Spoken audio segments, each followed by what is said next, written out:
വിശദമായ വാർത്തകൾ നോക്കാം. പ്രതിപക്ഷ പ്രതിഷേധത്തിൽ പാർലമെന്റ് ഇന്നും പ്രക്ഷുബ്ധമാകും. റഫേൽ ഇടപാടിൽ ജെപിസി അന്വേഷണം വേണം, കമ്പ്യൂട്ടർ നിരീക്ഷണം, ഐടി നിയമ ഭേദഗതി തുടങ്ങിയ വിഷയങ്ങൾ ഉന്നയിച്ചായിരിക്കും പ്രതിഷേധം. മുത്തലാഖ് ബില്ലിൽ ചർച്ചയാകാമെന്ന് പ്രതിപക്ഷം ഉറപ്പ് നൽകിയതിന്റെ പേരിലായിരുന്നു കഴിഞ്ഞ ദിവസം ലോക്സഭാ നടപടികൾ തടസ്സപ്പെടാതെ പോയത്. വിവിധ സംസ്ഥാനങ്ങളിലെ പ്രകൃതി ദുരന്തങ്ങളെക്കുറിച്ച് ലോക്സഭ ചർച്ച ചെയ്തേക്കും. സിവിൽ സർവീസ് അഭിരുചി പരീക്ഷയിലെ പാകപ്പിഴകൾ മൂലം അവസരം നഷ്ടപ്പെട്ട ഉദ്യോഗാർത്ഥികൾക്ക് വീണ്ടും അവസരം നൽകാൻ കേന്ദ്ര സർക്കാർ തയ്യാറാകണമെന്ന് CPM general secretary Sitaram Yechury. മതിയായ മുന്നൊരുക്കമില്ലാതെയാണ് UPSC പരീക്ഷ നടത്തിയത്. 10,000-കണക്കിന് ഉദ്യോഗാർത്ഥികളുടെ ഭാവി അനിശ്ചിതത്വത്തിലായിട്ടും കേന്ദ്ര സർക്കാർ ഇതുവരെ ഒരു നടപടിയും കൈക്കൊണ്ടിട്ടില്ല. ഇക്കാര്യത്തിൽ വിവേചനപരമായ സമീപനമാണ് കേന്ദ്രത്തിന്റേതെന്നും അദ്ദേഹം കുറ്റപ്പെടുത്തി.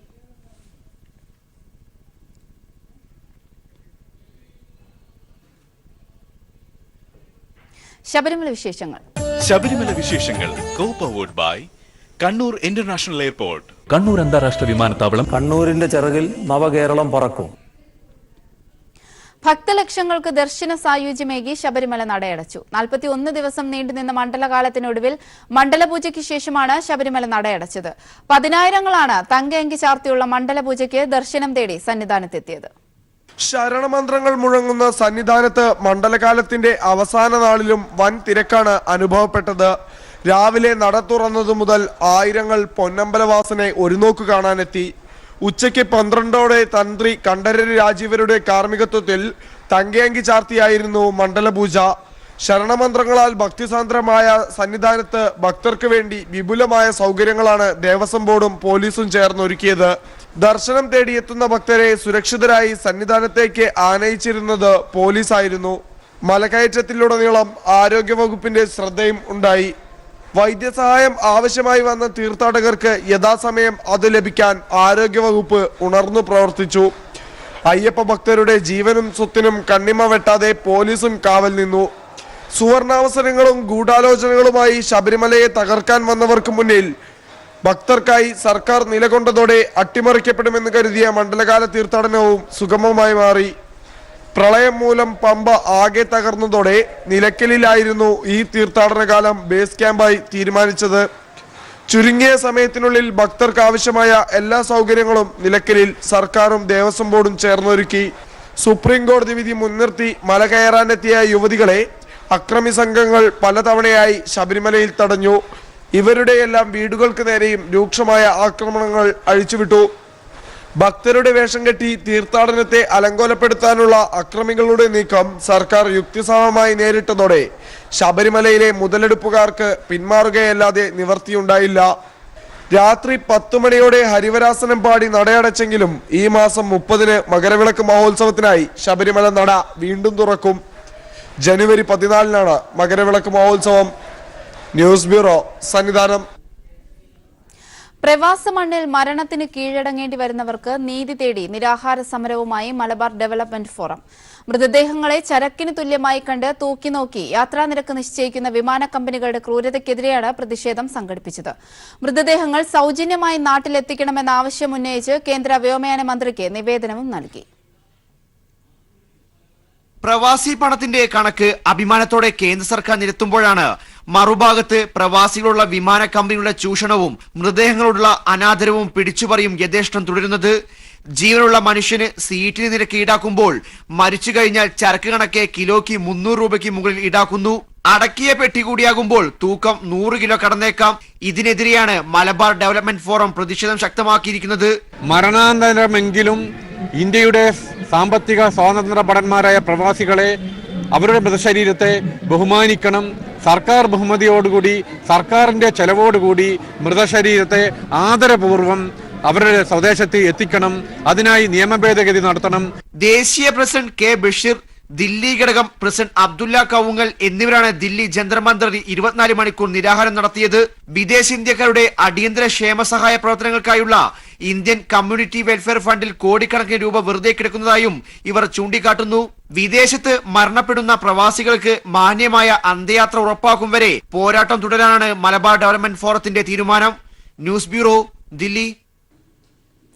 ഫ്ലെക്സ് അടിച്ചു നൽകാത്തതിന് കോൺഗ്രസ് നേതാവ് ശരത് ചന്ദ്ര പ്രസാദ് കടയുടമയെ മർദ്ദിക്കുന്ന ദൃശ്യങ്ങൾ പുറത്ത്. കവടിയാർ ആസ്ഥാനമായ പ്രിന്റ് വേൾഡ് എന്ന സ്ഥാപനത്തിലാണ് കോൺഗ്രസ് നേതാവിന്റെ ആക്രമണം. 1 ലക്ഷം രൂപയുടെ കുടിശ്ശിക ഉള്ളതിനാൽ ഫ്ലെക്സ് അടിച്ചു നൽകാനാകില്ലെന്ന് പറഞ്ഞതാണ് പ്രകോപനത്തിന് കാരണമായത്.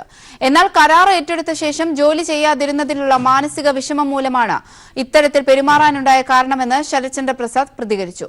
കോൺഗ്രസ് പ്രവർത്തകനായ സ്ഥാപന ഉടമ KPCC നേതൃത്വത്തിന് പരാതി നൽകി. കുടിശ്ശിക തീർത്തു തരാതെ നോട്ടീസ് അടിച്ചു നൽകില്ലെന്ന് പറഞ്ഞതിനാണ് കവടിയാർ പ്രിന്റ് വേൾഡ് എന്ന സ്ഥാപന ഉടമയായ സുരേഷിനെ KPCC general secretary Sarathchandra Prasad മർദ്ദിച്ചത്. രാത്രി 8 മണിയോടെയായിരുന്നു സംഭവം. കട ഉടമയായ സുരേഷിനെ കയ്യേറ്റം ചെയ്യുകയും മർദ്ദിക്കുകയും ചെയ്യുന്നതിന്റെ ദൃശ്യങ്ങൾ പീപ്പിൾ TVക്ക് ലഭിച്ചു.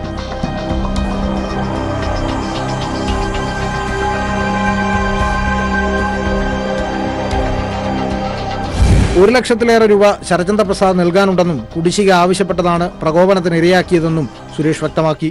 അപ്പം ശരത്ചന്ദ്ര പ്രസാദ് ശലഭമേളയുടെ കുറച്ച് പ്രിൻ്റ് അടിക്കാമെന്ന് പറഞ്ഞു, എന്നെ വിളിച്ച് പറഞ്ഞു. അപ്പോൾ രാവിലെ മുതൽ വൈകുന്നേരം വരെ ഡിസൈൻ ചെയ്തു. വിളിച്ച് പറയാമെന്ന് പറഞ്ഞു. പൈസ തന്നില്ല. വൈകിട്ടായപ്പോൾ ഞാൻ പറഞ്ഞു ഇങ്ങനെയാണ്, പൈസ തന്നാൽ മാത്രമേ ഞാൻ വർക്ക് ചെയ്യുള്ളൂ എന്ന് പറഞ്ഞു. അങ്ങനെ കുറച്ച് അഡ്വാൻസ് തരാം. ഞാൻ പറഞ്ഞു മുഴുവൻ തന്നാലേ വർക്ക് ചെയ്യുള്ള. കാരണം എന്ന് പറഞ്ഞാൽ ഇലക്ഷന് പോലും അദ്ദേഹം എനിക്ക് പൈസ ലക്ഷങ്ങൾ ബാക്കി തരാറുണ്ട്. പിന്നെ അത് കാരണം എനിക്ക് പല അനുഭവങ്ങളുണ്ടായിട്ട് ഞാൻ പറഞ്ഞു എനിക്ക് പൈസ തന്നാൽ മാത്രമേ ഞാൻ വർക്ക് ചെയ്യുള്ളൂ എന്ന് പറഞ്ഞു. അദ്ദേഹം നേരിട്ടെത്തി എന്നെ ആക്രോശിച്ച് വന്ന് നീ എൻ്റെ ശലഭമേള നശിപ്പിക്കുമല്ലടാ, നിന്നെ ഞാൻ കാണിച്ചു തരാടാന്ന് പറഞ്ഞ് എൻ്റെ വൈഫിൻ്റെയും എൻ്റെ മക്കളെയും മുമ്പ് വച്ച് എന്നെ മർദ്ദിക്കുകയും എൻ്റെ ഈ കമ്പ്യൂട്ടറും ബാക്കി ഫർണിച്ചറൊക്കെ എടുത്ത് തറയിലടിക്കുകയും ഞാൻ ഇത്തരം വർക്കുകളൊക്കെ പലരും പൈസ തരാറുണ്ട്. അതൊന്നും ഞാൻ പുറത്ത് പറയാതിരിക്കുന്നത് നമ്മുടെ ഒരു മാന്യത കൊണ്ടാണ്. ശരത്ചന്ദ്ര പ്രസാദിന്റെ മർദ്ദനത്തിനെതിരെ കോൺഗ്രസ് പ്രവർത്തകനായ താൻ പാർട്ടിക്ക് പരാതി നൽകുമെന്ന് മാധ്യമങ്ങളോട് പറഞ്ഞു. S. ജീവൻകുമാർ, തിരുവനന്തപുരം. വലിച്ചെറിയേണ്ട ആചാരങ്ങളെ തിരികെ കൊണ്ടുവരാൻ ദീപം തെളിച്ച് വഴിയിൽ അണിനിരക്കുകയാണ് ചിലരെന്ന് CPM പോളിറ്റ് ബ്യൂറോ അംഗം MA ബേബി. ദീപം അന്ധകാരം അകറ്റുന്നതാണ്. അനാചാരങ്ങൾ മാറ്റില്ലെന്നും അന്ധകാരത്തെ പുൽകുമെന്നും പ്രഖ്യാപിച്ച് ദീപം തെളിക്കുന്നത് വിരോധാഭാസവും ആഭാസകരവുമാണെന്നും അദ്ദേഹം പറഞ്ഞു. നീണ്ടൂർ രക്തസാക്ഷിത്വ വാർഷിക ദിനാചരണത്തിന്റെ ഭാഗമായി കോട്ടയം നീണ്ടൂരിൽ സംഘടിപ്പിച്ച പൊതുസമ്മേളനം ഉദ്ഘാടനം ചെയ്യുകയായിരുന്നു അദ്ദേഹം. CPM ജില്ലാ secretary VN Vasavan, advocate K. Suresh Kurup MLA, area secretary KN Venugopal തുടങ്ങിയവരും പങ്കെടുത്തു. വഴിതടക്കാൻ സ്വാതന്ത്ര്യം വേണമെന്ന് പറഞ്ഞപ്പോൾ അവരെ കൂട്ടത്തോടുകൂടി കൊന്നു തള്ളി അവിടെ കുഴിച്ചിട്ട ഒരു സംഭവമുണ്ട്. അങ്ങനെ ചെയ്തവർക്കുള്ള ശക്തി എന്താ? ഇതാണ് ഞങ്ങളുടെ ആചാരം. ഇവരെ നടക്കുന്നത് ആചാര ലംഘനമാണ്. അപ്പൊ ആചാര ലംഘനത്തിന്റെ പേരിൽ മനുഷ്യനെ കൂട്ടത്തോടുകൂടി കൊന്നു കുഴിച്ചിട്ടിട്ടുണ്ട്. ഇന്ന് ആചാര ലംഘനം എന്ന് പറഞ്ഞിട്ട് വിളക്ക് കത്തിക്കുന്നു കുറച്ച് പേര് റോഡിൽ നിന്നിട്ട്. ഇതുപോലെ പരസ്പര വിരുദ്ധമായ ഒരു സംഭവം എന്റെ അനുഭവത്തിൽ വരുന്നില്ല. യുവ വനിതാ സംരംഭകർക്കായി കരളി പീപ്പിൾ TV ഏർപ്പെടുത്തിയ ജ്വാല പുരസ്കാരം വിതരണം ഇന്ന്. മന്ത്രി TP രാമകൃഷ്ണൻ ചടങ്ങ് ഉദ്ഘാടനം ചെയ്യും. കോഴിക്കോട് കടവ് റിസോർട്ടിൽ വൈകിട്ട് 4:30 നടക്കുന്ന ചടങ്ങിൽ പത്മശ്രീ ഭരത് മമ്മൂട്ടി അവാർഡുകൾ വിതരണം ചെയ്യും. സാമൂഹ്യോന്മുഖ യുവസംരംഭക, നവാഗത യുവസംരംഭക, മുഖ്യധാര യുവസംരംഭക എന്നീ 3 വിഭാഗങ്ങളിലായാണ് കൈരളി പീപ്പിൾ TV ജ്വാല അവാർഡുകൾ ഏർപ്പെടുത്തിയിരിക്കുന്നത്. കൈരളി ചെയർമാൻ പത്മശ്രീ ഭരത് മമ്മൂട്ടി വാർത്തകളിൽ നിന്ന് കണ്ടെത്തിയ ഒരു വനിതയ്ക്ക് പ്രത്യേക പുരസ്കാരം നൽകും. ഇന്ന് വൈകിട്ട് 4:30 കോഴിക്കോട് കടവ് റിസോർട്ടിലാണ് അവാർഡ് വിതരണ ചടങ്ങ്. തൊഴിൽ എക്സൈസ് വകുപ്പ് മന്ത്രി TP രാമകൃഷ്ണൻ അവാർഡ് വിതരണ ചടങ്ങ് ഉദ്ഘാടനം ചെയ്യും. പ്രമുഖ ടെക്നോക്രാറ്റ് G. വിജയരാഘവൻ, വ്യവസായ സംരംഭക ലക്ഷ്മി മേനോൻ എന്നിവർ ഉൾപ്പെട്ട വിധി നിർണയ സമിതിയാണ് ജേതാക്കളെ തിരഞ്ഞെടുക്കുന്നത്. Kairali TV managing director John Brittas, LDF കൺവീനറും കൈരളി TV ഡയറക്ടറുമായ A. വിജയരാഘവൻ, ഡയറക്ടർമാരായ TR Ajayan, VK Ashraf, AK Moosa master, MM Monayi എന്നിവരും ചടങ്ങിൽ പങ്കെടുക്കും. News bureau, Kozhikode. എത്ര മതിലുകൾ തകർത്തെറിഞ്ഞ കേരളം, എത്ര കതിരുകൾ കുവിത്തെറിഞ്ഞ കേരളം, എത്ര മതിലുകൾ തകർത്തെറിഞ്ഞ കേരളം, എത്ര കതിരുകൾ കുവിത്തെറിഞ്ഞ കേരളം. വനിതാ മതിൽ കോഴിക്കോട് ജില്ലയിൽ പ്രചാരണം ഊർജിതം. DYFI വനിതാ സബ് കമ്മിറ്റി നഗരത്തിൽ ഫ്ളാഷ് മോബ് സംഘടിപ്പിച്ചു. കൺസ്യൂമർ ഫെഡിലെ വനിതാ ജീവനക്കാരുടെ നേതൃത്വത്തിൽ നവോത്ഥാന വിളംബര ജാഥ നടത്തി. ഗ്രാമ നഗര വ്യത്യാസമില്ലാതെ കോഴിക്കോട് ജില്ല വനിതാ മതിൽ വൻ വിജയമാക്കാനുള്ള തയ്യാറെടുപ്പിലാണ്. വനിതകളുടെ സജീവമായ പങ്കാളിത്തമാണ് പ്രചരണ രംഗത്ത് ദൃശ്യമാകുന്നത്. DYFI വനിതാ സബ് കമ്മിറ്റി സമയുടെ നേതൃത്വത്തിൽ കോഴിക്കോട് ഫ്ളാഷ് മോബ് സംഘടിപ്പിച്ചു. മിഠായി തെരുവ്, ബീച്ച്, മിഫ്യൂസൽ ബസ് സ്റ്റാൻഡ് എന്നിവിടങ്ങളിലാണ് ഫ്ലാഷ് മോബ് നടന്നത്.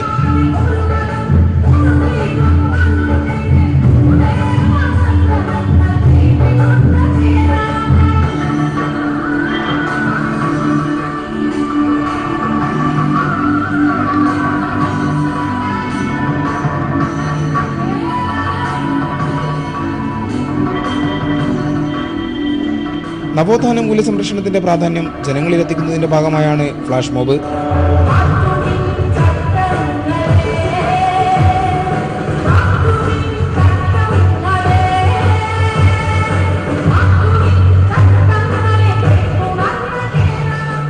വിവിധ സംഘടനകളുടെ നേതൃത്വത്തിൽ വനിതാ മതിലിന്റെ ആശയപ്രചരണം ജില്ലയിൽ പുരോഗമിക്കുകയാണ്. കൺസ്യൂമർ ഫെഡിലെ വനിതാ ജീവനക്കാർ നഗരത്തിൽ നവോത്ഥാന വിളംബര ജാഥ നടത്തി. News bureau, Kozhikode. നവോത്ഥാന പ്രസ്ഥാനങ്ങളെ പിന്നോട്ട് നടത്താൻ ശ്രമിക്കുന്ന ഗൂഢശക്തികൾക്കെതിരെ ശബ്ദമുയർത്തിയും വനിതാ മതിലിന് പിന്തുണ പ്രഖ്യാപിച്ചുകൊണ്ടും നമ്പൂതിരി സമുദായത്തിലെ പുരോഗമനവാദികൾ തൃശൂരിൽ ഒത്തുകൂടി. അനാചാരങ്ങൾക്കെതിരെ അഗ്നിജ്വാലകൾ ഉയർത്തിയ VTയുടെയും MRBയുടെയും പ്രേംജിയുടെയും പിന്മുറക്കാർ വനിതാ മതിലിന് ഐക്യദാർഢ്യം പ്രഖ്യാപിച്ചുകൊണ്ട് തൃശൂരിൽ ഒത്തുചേർന്നു. തൃശൂർ സാഹിത്യ അക്കാദമി ഹാളിൽ നമ്പൂതിരി സമുദായത്തിലെ പുരോഗമനവാദികൾ സംഘടിപ്പിച്ച മടക്കില്ല മറക്കുടയിലേക്ക് എന്ന കൂട്ടായ്മ കേരളീയ നവോത്ഥാനത്തിന്റെ മൂല്യങ്ങൾ കാക്കാൻ ജനുവരി 1 സംഘടിപ്പിക്കുന്ന വനിതാ മതിലിന് പിന്തുണ പ്രഖ്യാപിക്കുകയും ചെയ്തു. ഈ കാലഘട്ടത്തിൽ ഇത്തരമൊരു കൂട്ടായ്മ അനിവാര്യമാണെന്ന് സംഘാടകർ പറയുന്നു. പ്രധാനമായും ഇന്ന് നവോത്ഥാന പ്രസ്ഥാനങ്ങൾ നേരിടുന്ന വലിയ പ്രതിസന്ധി നമ്മുടെ സമൂഹത്തെയും സമുദായത്തെയും വളരെയധികം ബാധിച്ചുകൊണ്ടിരിക്കുകയാണ്. അതിനെതിരായിട്ടുള്ള ആ നവോത്ഥാന പ്രസ്ഥാനങ്ങളുടെ പഴയ മൂല്യങ്ങൾ നഷ്ടപ്പെടുന്ന ഇന്നത്തെ സാഹചര്യത്തിൽ അത് തിരിച്ചു കൊണ്ടുവരുന്നതിനും നമുക്ക് ഒരുപടി പോലും മുന്നോട്ട് പോകാനല്ലാതെ പുറകോട്ട് പോകാൻ സാധിക്കില്ല എന്ന സാഹചര്യത്തിലാണ് സമുദായത്തിലെ പുരോഗമനവാദികളായ ആളുകൾ ഒത്തുചേരുന്നത്. വനിതാ മതിലിനോടും കേരളത്തിന്റെ പുരോഗമനപരമായ മുന്നേറ്റത്തോടും ചില സംഘടനകൾ മുഖം തിരിച്ചു നിൽക്കുന്ന സാഹചര്യത്തിലാണ് പഴയ ഉണ്ണി നമ്പൂതിരി യുവജന സംഘത്തെ ഓർമ്മിപ്പിച്ച് നമ്പൂതിരി സമുദായത്തിലെ സ്ത്രീകളും പുരുഷന്മാരും രംഗത്തുവന്നത്. ഋതുമതികളാവും മുമ്പേ പെൺകുട്ടികൾ വിധവകളാകേണ്ടി വന്ന ഒരു സമുദായം അതിൽ നിന്നെല്ലാം മോചനം നേടിയത് നമ്പൂതിരിയെ മനുഷ്യനാക്കാൻ നടന്ന നവോത്ഥാന സമരങ്ങളിലൂടെയാണ് എന്നും കൂട്ടായ്മ ഓർമ്മിപ്പിച്ചു. കൂട്ടായ്മ ഉദ്ഘാടനം ചെയ്ത് സംസാരിച്ച SP നമ്പൂതിരി ശബരിമല സ്ത്രീ പ്രവേശന കേസിൽ കക്ഷി ചേർന്ന തനിക്ക് സംഘപരിവാർ സംഘടനകളിൽ നിന്ന് നേരിട്ട ഭീഷണികൾ തുറന്നു പറഞ്ഞു. ഈ ഞങ്ങളുടെ 2 ക്ഷേത്രങ്ങളാണ്, ഒരു ദേവീക്ഷേത്രവും ഒരു ശ്രീകൃഷ്ണ ടെമ്പിളും. രണ്ടും ഞങ്ങളുടെ ഊരാഴ്മയിൽപ്പെട്ട അമ്പലങ്ങളാണ്. ഈ ദേവീക്ഷേത്രത്തിൽ നിന്ന് ഒരു പ്രകടനം ശ്രീകൃഷ്ണ ടെമ്പിളത്തേക്ക് ഉണ്ടായി. യുവമോർച്ചയുടെ ആഭിമുഖ്യത്തിലാണ്. 100 പേരുണ്ടായിരുന്നു തോന്നുന്നു. അതിൽ ദേവസ്വം മന്ത്രിയുടെ കവലയിലെത്തിയാണ് ചടങ്ങുകളൊക്കെ ഉണ്ടായിരുന്നു. എല്ലാം പതിവ് ചടങ്ങുകളെല്ലാം ഉണ്ടായിരുന്നു. ആ കൂടെ എനിക്കെതിരായിട്ട് വളരെയധികം മുദ്രാവാക്യം വിളിച്ചു. പലതും ഒരു സ്റ്റേജിൽ നിന്ന് പറയാൻ കൊള്ളാവുന്ന മുദ്രാവാക്യങ്ങളല്ല. അതിൽ താരതമ്യേന മാന്യമായിട്ടുള്ളത് കക്ഷിയാക്കുന്നവരുടെ കൈവെട്ടുന്നതാണ്. അത് പോലീസിന്റെ സാന്നിധ്യത്തിലാണ്. പോലീസ് റിപ്പോർട്ട് ചെയ്തു. പലരും എന്നോട് പോലീസിൽ പ്രൊട്ടക്ഷൻ ആവശ്യപ്പെടുമെന്ന് പറഞ്ഞു. ഞാൻ പ്രൊട്ടക്ഷൻ ആവശ്യപ്പെട്ടില്ല. ജനുവരി 1 നടക്കുന്ന വനിതാ മതിൽ വിജയിപ്പിക്കേണ്ടതിന്റെ പ്രസക്തി കൂട്ടായ്മയിൽ സംസാരിച്ച എല്ലാവരും വ്യക്തമാക്കുകയും ചെയ്തു. News bureau, Thrissur. വനിതാ മതിലിന് പിന്തുണയുമായി പ്രശസ്ത ഡോക്യുമെന്ററി സംവിധായിക സംഗീത അയ്യർ. പുരുഷൻ ചെയ്യുന്ന എല്ലാ ജോലികളും സ്ത്രീകൾ ചെയ്യുന്ന ഈ കാലത്ത് സ്ത്രീകളെ മാത്രം മാറ്റി നിർത്തുന്നത് ശരിയല്ലെന്ന് സംഗീത അയ്യർ വ്യക്തമാക്കി. പുരോഗമന ആശയം ഉയർത്തുന്ന വനിതാ മതിലിൽ താൻ പങ്കാളിയാകുമെന്ന് സംഗീത അയ്യർ പീപ്പിൾ ടിവിയോട് പറഞ്ഞു. കേരളത്തിലെ ബ്യൂട്ടിഫുൾ വിമൻ, ഇത്ര സുന്ദരിയായ കേരളന്റെ സ്ത്രീമാർ പ്രൊഫസേഴ്സ് ആണ്, ആസ്ട്രോനോട്ട്സ്, എൻജിനീയേഴ്സ്, ടീച്ചേഴ്സ്, പിന്നെ സിവിൽ എൻജിനീയേഴ്സ് ഒക്കെ ഡിഫറെന്റ് പ്രൊഫഷൻസിൽ ഉണ്ട്. But in spite of that അതൊക്കെ ഉണ്ടായെങ്കിലും women are treated as third grade citizens. അങ്ങനെ ചെയ്യാൻ പാടില്ല. കാരണം ഇപ്പോൾ വിമൻ മെൻ രണ്ടുപേരും ഈക്വൽ ആണല്ലേ. മെൻ ചെയ്യേണ്ട ജോലിയൊക്കെ ഇപ്പോൾ വിമനും ചെയ്യുന്നത്. അപ്പോൾ വിമനുക്കും അത്ര ആധാരം കൊടുക്കണം, അത്ര റെസ്പെക്ട് കൊടുക്കണം. അതേ കാരണം ഞാൻ ഈ വിമൻസ് വാൾ പാർട്ടിസിപ്പേറ്റ് ചെയ്യാൻ എനിക്ക് വളരെ സന്തോഷമായി. അപ്പോൾ ഞാനും വനിതാ മതിൽ women's wall ഞാൻ വന്ന് participate ചെയ്യണം. And I invite so many women out there to come and join this wall. വനിതാ മതിലിന് പിന്തുണയുമായി പെൺകൂട്ട് വിജയം. ലോകത്തെ സ്വാധീനിച്ച 100 സ്ത്രീകളുടെ പട്ടികയിൽ ഇടം നേടിയ വിജി അസംഘടിത മേഖലയിലെ പോരാളിയാണ്. വനിതാ മതിലിനെ താൻ പിന്തുണയ്ക്കുന്നതായി അവർ പീപ്പിൾ ടിവിയോട് പറഞ്ഞു. ഞങ്ങൾ കൃത്യമായ തീരുമാനമെടുത്തിട്ടാണ് വനിതാ മതിലിനൊപ്പം നിൽക്കുന്നത്. വനിതാ മതിൽ ഒരുപാട് കാര്യങ്ങൾ മുന്നോട്ട് വെക്കുന്നുണ്ട്. ഇതൊക്കെ തന്നെ നമുക്കും അംഗീകരിക്കാൻ പറ്റുന്നുണ്ട്. ജാതീയപരമായിട്ടും ലിംഗപരമായിട്ടും വർഗപരമായിട്ടും ഒക്കെ തന്നെ ഇന്ന് ഏറ്റവും കൂടുതൽ അടിച്ചമർത്തപ്പെടുന്നത് സ്ത്രീകളാണ്. നമ്മൾ കണ്ടുകൊണ്ടിരിക്കുകയാണല്ലോ. അപ്പോൾ ഈ തരത്തിലുള്ള സ്ത്രീകൾക്കെതിരെയുള്ള അക്രമത്തെ ഇല്ലാതാക്കുകയും സ്ത്രീകൾ തന്നെ അതിനുവേണ്ടി മുന്നോട്ട് വരികയും ചെയ്യേണ്ടത് അനിവാര്യമാണ്. അതുകൊണ്ട് സ്ത്രീകളെല്ലാവരും തന്നെ മതിലിൻ്റെ ഒപ്പം നിന്ന് സ്ത്രീ ശക്തി നമ്മൾ കാണിച്ചു കൊടുക്കേണ്ടതുണ്ട്. നമ്മൾ തന്നെ ഈ വനിതാ മതിലിനെ വിജയിപ്പിക്കേണ്ടതുണ്ട്. നമ്മളതാണ് വനിതാ മതിൽ എന്നുകൂടി പറഞ്ഞിട്ട് ഇടവേള. ഞങ്ങൾ അശുദ്ധരല്ല,